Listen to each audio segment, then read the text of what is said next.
उत्तर प्रदेश के शामली जिले की फिजाओं में उस वक्त सिहरन दौड़ गई और इंसानियत शर्मसार हो उठी जब एक घर की चार दीवारी के भीतर दफन एक ऐसा खौफनाक राज बाहर आया जिसने हर सुनने वाले के रोंगटे खड़े कर दिए। यहाँ एक सिरफिरे शख्स की तालिबानी मानसिकता और तकियानुसी सोच ने हंसते खेलते परिवार को कब्रिस्तान में तब्दील कर दिया। जहां महज चेहरे पर नकाब और शरीर पर बुर्का न होने की वजह से एक पिता यमराज बन गया और अपनी ही पत्नी व दो मासूम बेटियों को मौत की नींद सुलाकर उन्हें घर के ही आंगन में दफन कर दिया। नमस्कार, आप देख रहे हैं आई इंडिया और मैं हूं डॉक्टर पंकज सिंह गौर। दरअसल कांधला थाना क्षेत्र के गढ़ी दौलत गांव में घटित इस रूह कपा देने वाली वारदात ने समाज को झकझोर कर रख दिया है।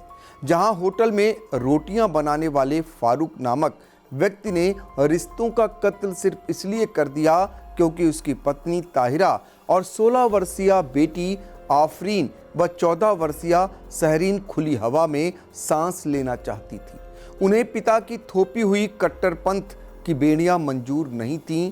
पुलिस तफ्तीश में जो कहानी सामने आई है वह किसी डरावनी फिल्म से कम नहीं है। फारूक अपनी पत्नी और बच्चियों पर इस्लामिक रीति रिवाज के मुताबिक 24 घंटे पर्दे में रहने का दबाव बनाता था, लेकिन जब उन्होंने इस तानाशाही फरमान को मानने से इनकार किया तो उसे यह अपनी मर्दांगनी की तौहीन और सामाजिक बेइज्जती लगने लगी।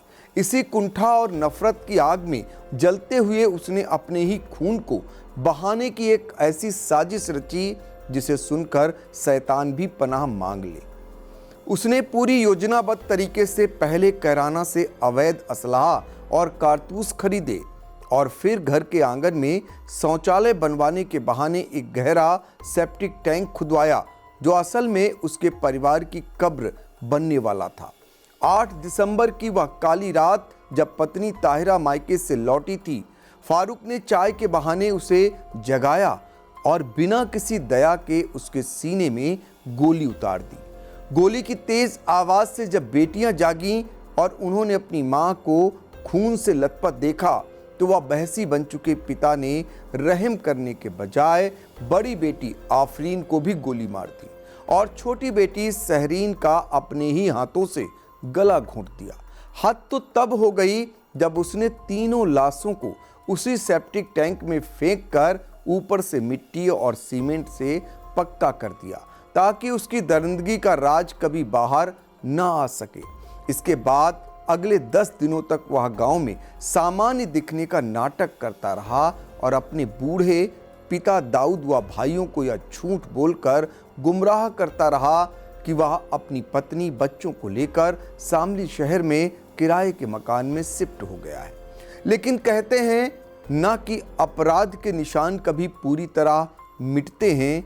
फारूक के पिता दाऊद को बेटे की बदलती बातों और बहू पोतियों की लंबी खामोशी पर शक हुआ, जिसके बाद उन्होंने पुलिस को सूचना देकर अनहोनी की आशंका जताई। पुलिस ने जब फारूक को हिरासत में लेकर कड़ाई से पूछताछ की तो उसका धैर्य जवाब दे गया और उसने तोते की तरह अपनी हैवानियत की दास्तां बयां कर दी। उसकी निशानदेही पर जब पुलिस ने मंगलवार देर शाम फावड़े चलवाकर आंगन की खुदवाई करवाई तो वहां से सड़ी गड़ी हालत में 3 लाशें बरामद हुई, जिसे देखकर पुलिसकर्मियों समेत पूरे गांव के लोगों का दिल दहल गया और आंखें नम हो गई। वरिष्ठ पुलिस अधीक्षक NP सिंह ने क्या कुछ जानकारी दी, उसे भी आपको सुनाते हैं। आज सायं लगभग 5 बजे थाना कांधला का गांव गढ़ी दौलत है, वहाँ के प्रधान ने आके थाने पर बताया कि मेरे गांव का एक फारूक नाम का व्यक्ति है और उसके पत्नी और 2 बच्चियां गायब हैं। तत्काल हमारे चौकी इंचार्ज गंगेरू, हमारे SHO कांधला सतीश मौके पे आए और फारूक जिसकी पत्नी और बच्चे गायब थे उससे उन लोगों ने सख्ती से पूछताछ की और उसने बताया कि मेरी पत्नी के साथ मैं और हमारे 5 बच्चे घर में रहते, बहुत गरीब मैं था और मैं होटल पे काम करता, रोटी बनाने काम करता था मैं।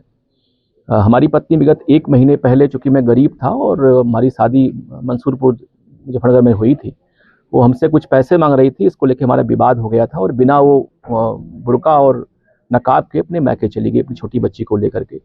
इस बात को लेकर काफ़ी परेशान था कि हमारी इज्जत चली गई और मैं जाके 1 महीने बाद अपनी पति को घर पे लेके आया यहाँ पे, और तभी से मेरे मन में भाव जग गया कि लग रहा है इसका मामला कुछ और है और मुझे मेरी इज्जत अब नहीं करती है ये, और तभी मैंने इसको जान से मारने का प्लान बनाया।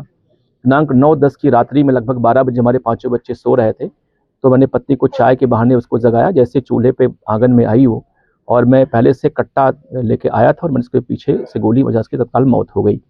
गोली की आवाज़ सुन के हमारी जो बड़ी बेटी जिसकी उम्र 14 साल थी वो भी उठ के चली आई। हमने उसको पीछे से गोली मारी, उसकी मौत हो गई। और उस गोली की आवाज़ को सुन के हमारी सबसे छोटी बेटी जिसकी लगभग 6 साल थी वो भी उठ के चली आई। हमने गला दबा के उसकी भी हत्या कर दी।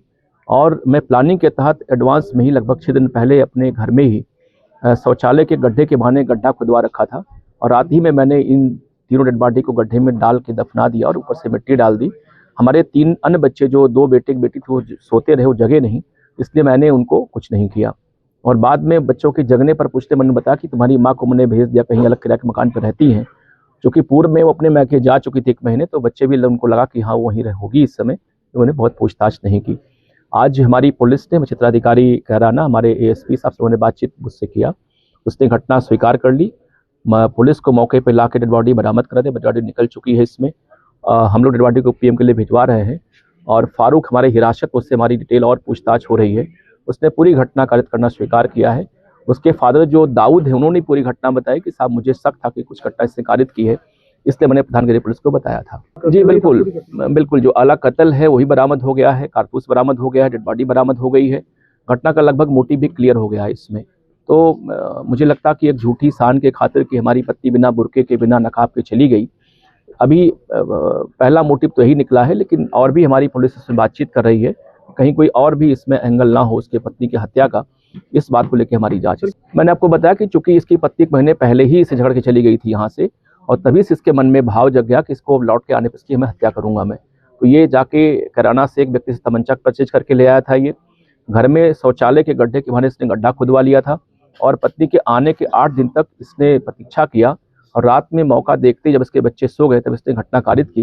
लेकिन दुर्भाग्य से इसके 2 बच्चे जग गए, और अब घटना का भेद न खुले, इसलिए इसने दोनों बच्चों की इसने हत्या कर दी थी। जिला शामली में जो वाकया पेश आया है कि एक शख्स ने अपनी पत्नी को और 2 बच्चियों की हत्या कर दी है, क्योंकि उन्होंने हिजाब यानी पर्दा नहीं किया था।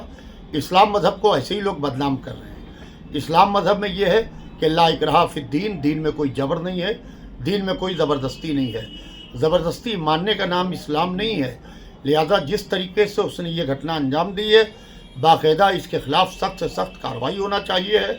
ऐसे शख्स को बाकायदा फांसी के तख्ते तक के जाना चाहिए है, जो अपनी बीवी को, जो किसी की माँ है, किसी की बेटी है, उसको कत्ल कर दिया, फिर अपनी औलाद को, अपनी बच्चियों को कत्ल कर दिया।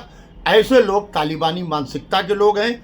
जिस तरीके से तालिबान में ये सब हो रहा है, जिस तरीके से पाकिस्तान में ये सब हो रहा है, उसी तरीके से हमारे हिंदुस्तान में एक कल्चर डेवलप हो रहा है। अगर उत्तर प्रदेश सरकार और केंद्र सरकार ने इसको पर कड़ी कार्रवाई नहीं की तो हालात नागुफ्ता बे हो सकते हैं। लिहाजा वक्त से पहले इन हालात को रोकना बहुत ज़रूरी है।